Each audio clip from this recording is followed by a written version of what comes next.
So out of the box, your Dorgard has its default settings set. This includes the sensitivity set to default. If your unit is not going off to a fire alarm, it's quite possible that you need to increase the sensitivity of the unit.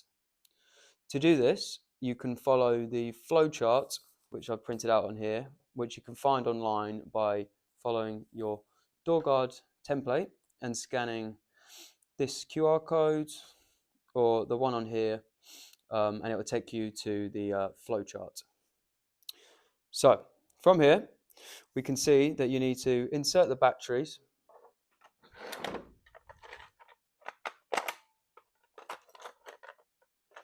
and power on the unit.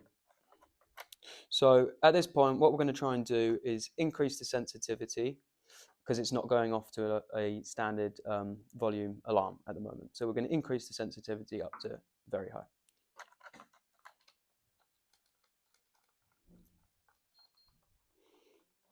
So you can see the unit flashed its LED to say it's booted up. You can press the button, hold it down for 3 seconds, and that gets you into the programming stage. So you can see it flash once, so therefore the next stage we want to go to sensitivity. To do that, you hold down for another 3 seconds.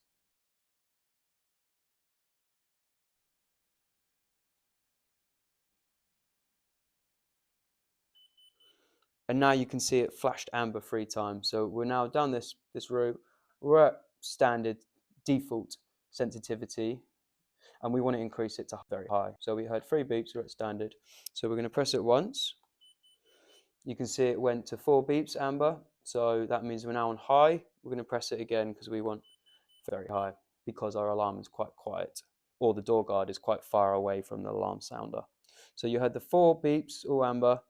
So the next stage is we want to hold it down for 3 seconds to complete. 1, 2, 3.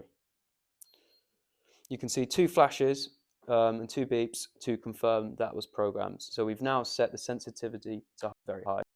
You'll also hear in a second the motor whir after about 15 seconds or so, and the beeps to confirm the unit is ready to be retained on the door. If you've got the opposite scenario where your Dorgard keeps on going off to background noise, what you can do is actually decrease the sensitivity. So say you've got a high background noise of people talking or an environment where there's just a lot going on, you can try decreasing this. So you'd follow the same process by inserting the batteries, holding down for 3 seconds, confirming that you want to get to sensitivity by holding down for another 3 seconds. It will be on standard, and you follow the beep pattern until you get down to either very low or low, which will be 1 beep or two beeps, and then confirming that by holding down for 3 seconds. Once completed, it's worth noting that you should definitely test to the fire alarm and making sure it still goes off, because you're reducing the sensitivity, you need to make sure it goes off to that fire alarm.